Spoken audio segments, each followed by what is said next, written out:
Hi, Jess. Hey, Anne.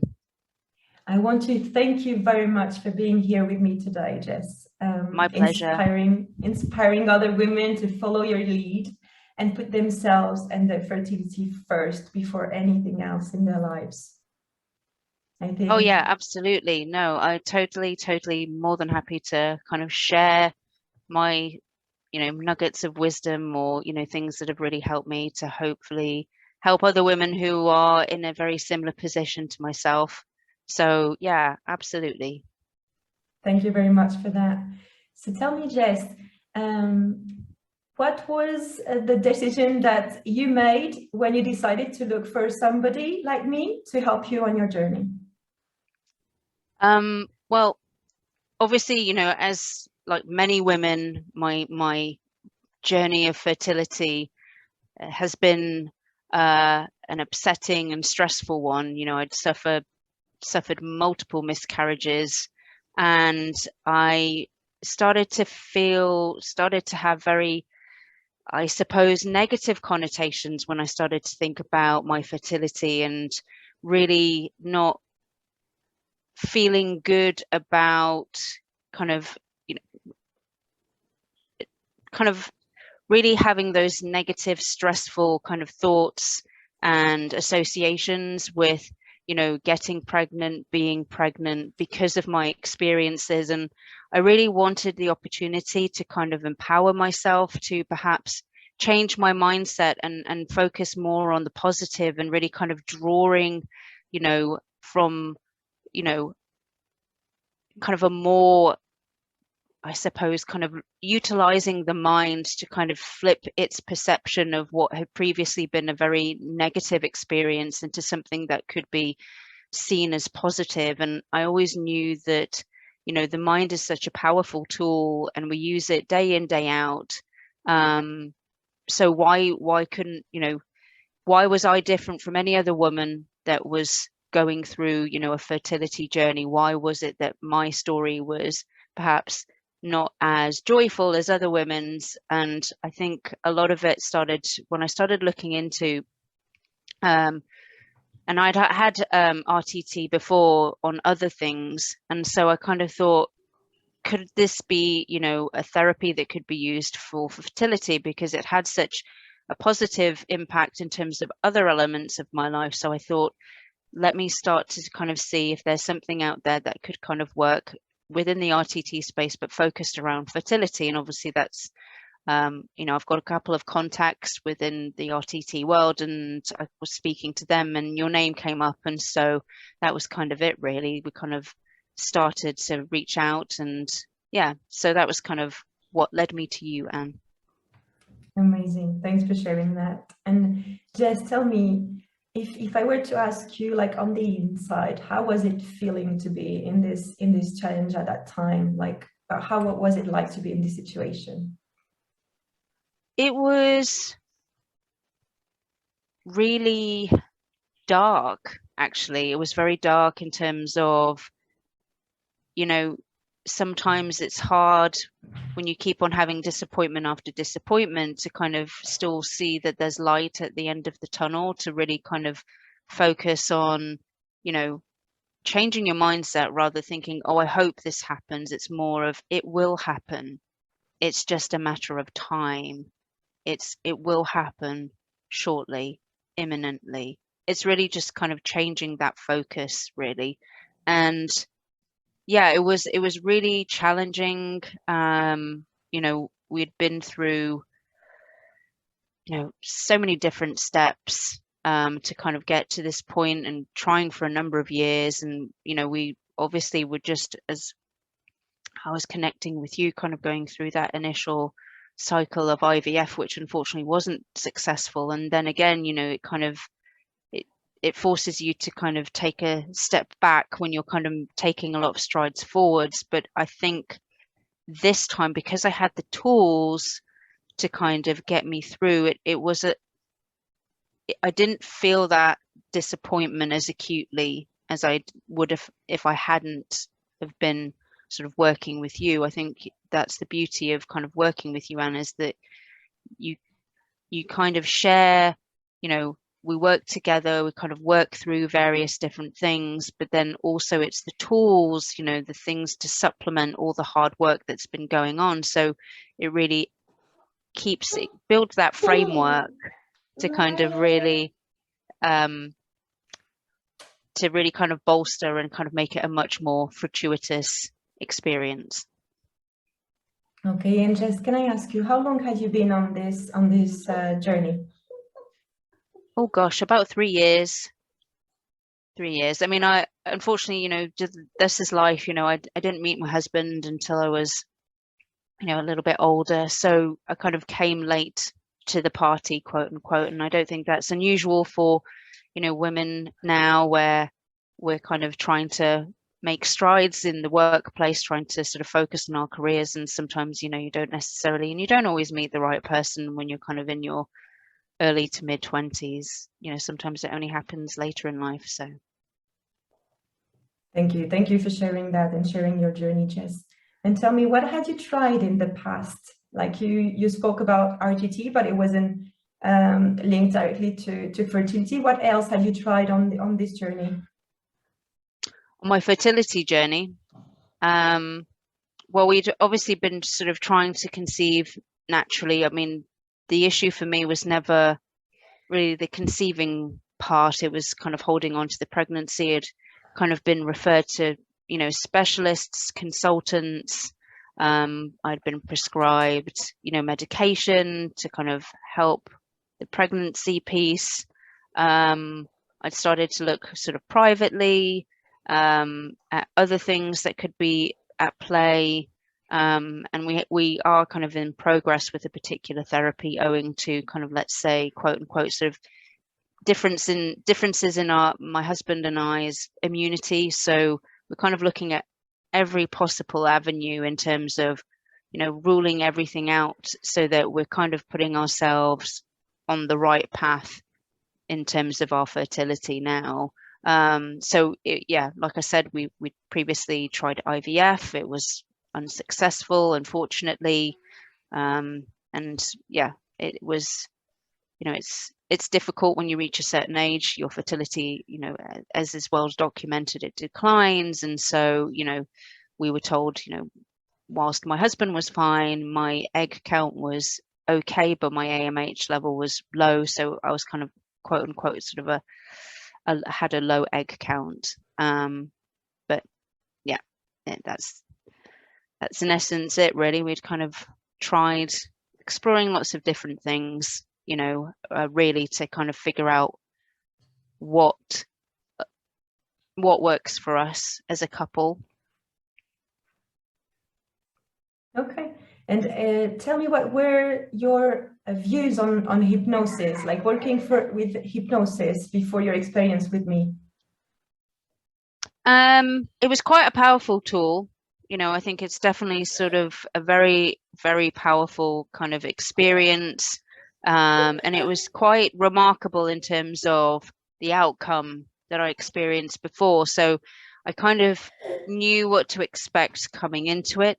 And I knew that, well, I believed that it would have results, and it has. It's had quite remarkable results. So yeah, I wasn't apprehensive at all. It actually is quite, you know, going into it's quite relaxing. It does kind of bring things up, and you can feel a little bit tired by the end, but actually it's a good sort of tired. It makes you feel like you've kind of identified kind of what's at the core of the issue, you know, it really gives you a greater insight into your own mind, basically. And Jess, if I were to ask you if you could describe like the entire experience with me, how would you talk about it? It's been wonderful, really enlightening. I really feel like, I think what we forget sometimes, you know, when you go through, you know, a really unsuccessful fertility journey, you start to feel like you're powerless, that you have no control. You feel, I don't know, you just feel a bit lonely and a bit lost. And actually, by working with you and engaging with you, it felt like I was taking some control back. I felt like I was empowering myself. I felt like, I know now that I am responsible for my own fertility, and that in itself is groundbreaking. And I really wish that a lot of women that perhaps are struggling could see that, rather than listening to doctors and, looking at statistics, it really is the power of the mind and the belief. You need that belief, and it needs to be intrinsic. And it's not a case of you need to like feel it within your core. You need to feel it within your soul. And I think that for me has been the greatest thing that I've experienced with working with you. That's amazing that you say that, because I think there comes a moment where we hand totally our fertility to other people, thinking, okay, they're gonna know better for me than I do. So like we feel totally out of control, that somebody else knows better what I should do, what I shouldn't do, everything about us is like it's an outside decision. And, I mean, for me, and I'm sure there's a lot of women out there as well, you kind of feel like you need to listen to yourself. You need to, your body better than anybody else. And, the body is such an amazing thing. And you kind of have to listen to your heart and really kind of follow that. If you're not, I think sometimes we follow them, people within the medical profession blindly. And yes, they are, they are experts and they do have a lot of information. But I think you can take elements from everything that you experience and really kind of figure out what is best for me, what will work for me. And I think that's the key piece. Exactly, and that's amazing what you're saying, because you took that same decision in your journey, right? You decided, okay, what I want for me is that, and you really took that decision and that lead of choosing next steps that you wanted for you, and that's amazing to see that. And Jess, tell me, like, how do you feel now? We've been working together for over 3 months now. How do you feel? I feel like it's a matter of time now before I fall pregnant, and I feel really good about it. I'm visualizing things. I can see it.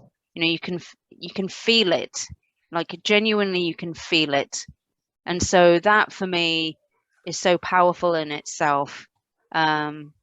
So yeah, no, I'm really excited. I think it's been such a kind of 360 experience over the past 12 months.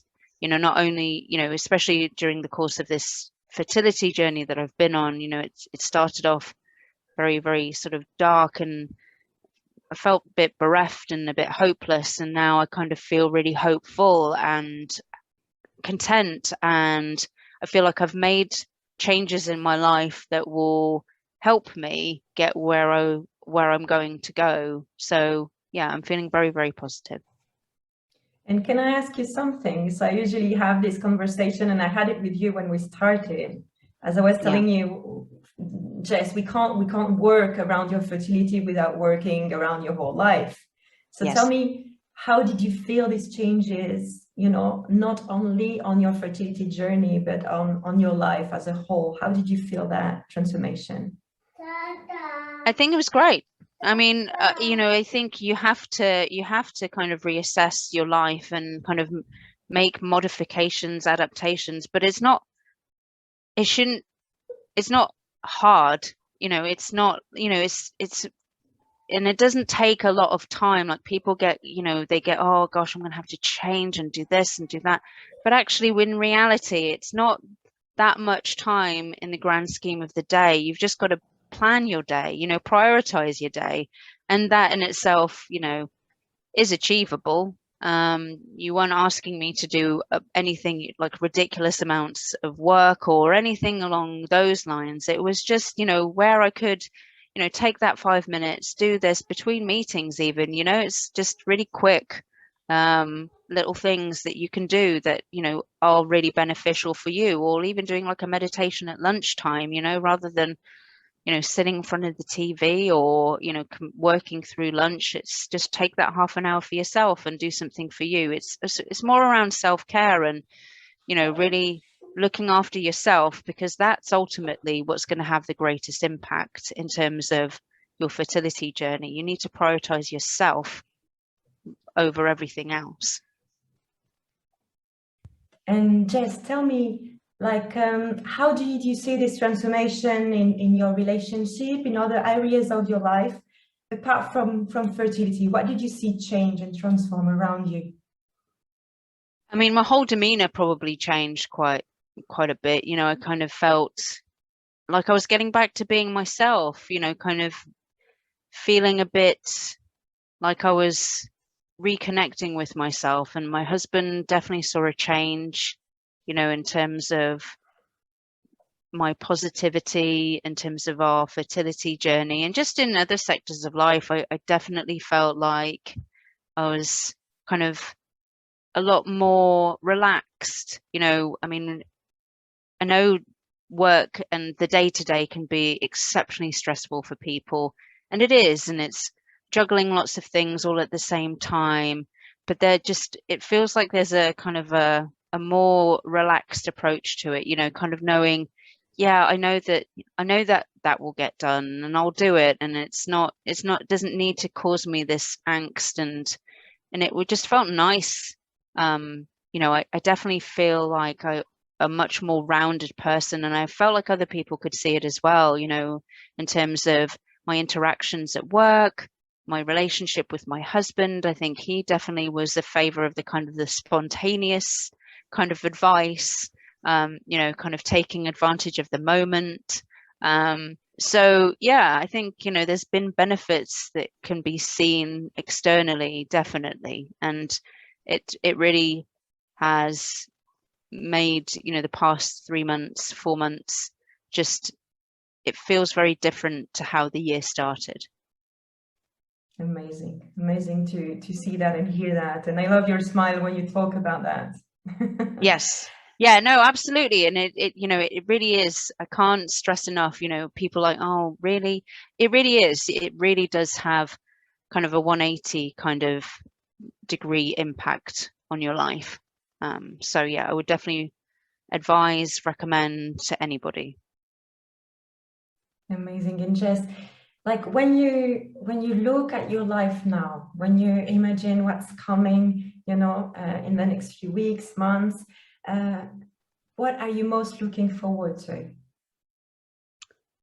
I suppose it's just the excitement of, you know, getting pregnant, being pregnant, just enjoying that experience, and just kind of,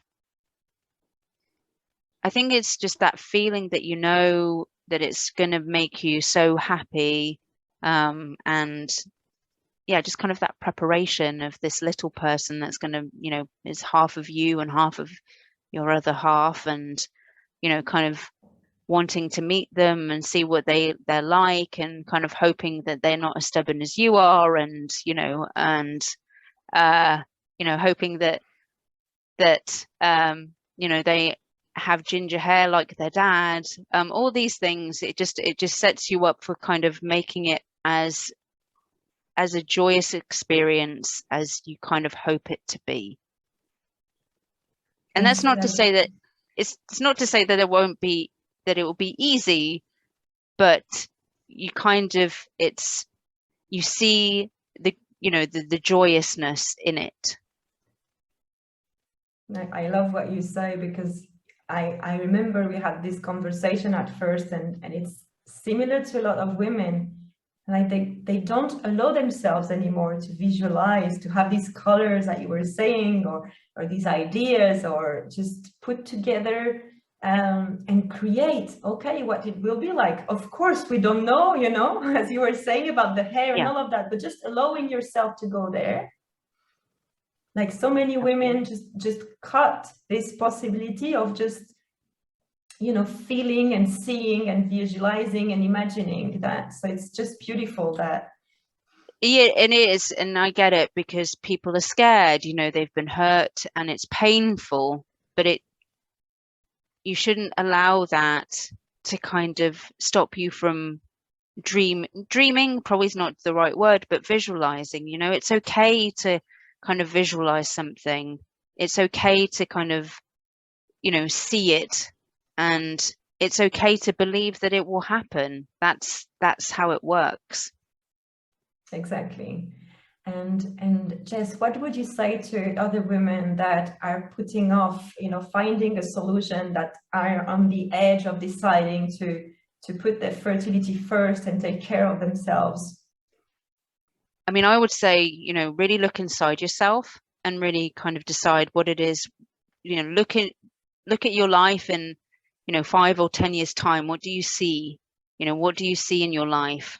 Do you see do you have a longing for a child? And if you do, then don't put it off.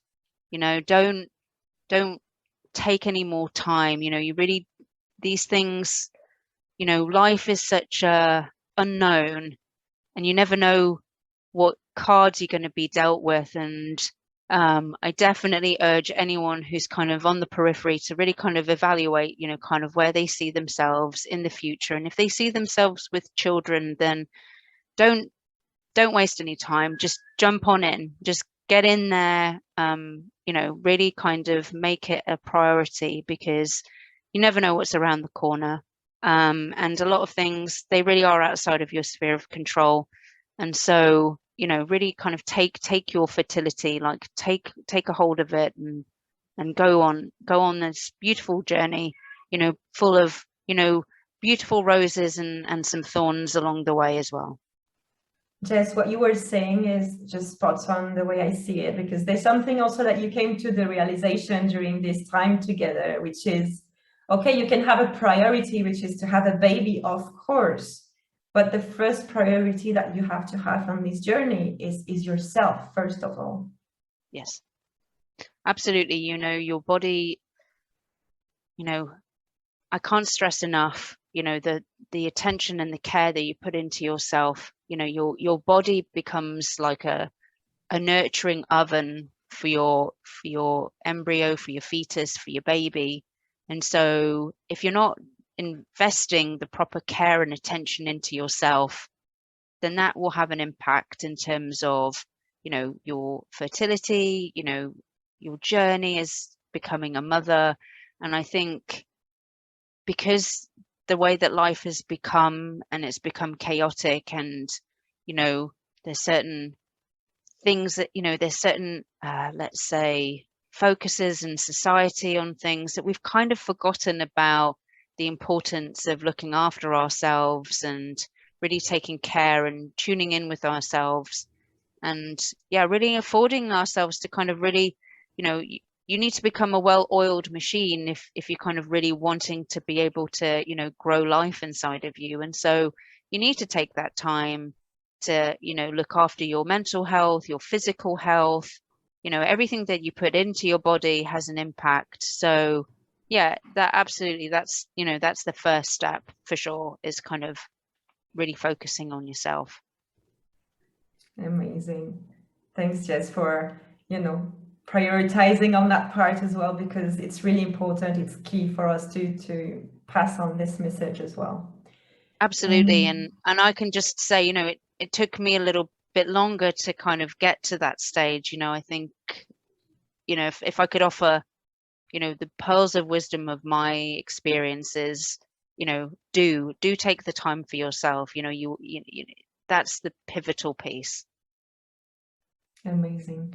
And tell me, Jess, share with us, what was the most important thing for you in achieving success, of feeling the way you're feeling now, managing to visualize, to really feel it's just a question, of time now that you have your baby with you? That's an interesting question. I don't know, it's a kind of a combination of everything, it kind of, I'm trying to think back how I was when we started. It was just feeling so powerless and so helpless. And, you know, just through, you know, the sessions that we had, the recording, you know, it really does instill this kind of empowerment, you know, taking control, kind of, you know, telling your body that, you know, you are fertile, that, you know, kind of taking that accountability and control, and kind of telling your body, this is what's going to happen. This is what's going to happen. I am becoming more fertile day by day. And it kind of infiltrates, and you change the way your perspective on things. And I think that's the biggest thing for me. You know, I think I always knew that, you know, the mind it can play tricks on you. It can do what it thinks is best for you. It can do certain things to kind of protect you, quote unquote. But the reality is that these are learned behaviors from whenever in your life, and actually they don't serve you anymore. And it's like, you know, a computer. You've got to declutter the hard drive every now and again, and we don't do that for our brains. And why shouldn't we? You know, yeah, I definitely feel that for me is kind of the most important element of the journey, and it had the biggest impact for me. Amazing. Thank you very much, Jess. I'm so happy that you can, you know, pass along how inspirational has been your journey with your fertility and the way you feel right now. So thank you very much for that. My pleasure. And, you know, if it helps, you know, one woman kind of take that decision to work with you, I mean, that for me is, you know, such a positive step. So thank you so much for having me. Thank you.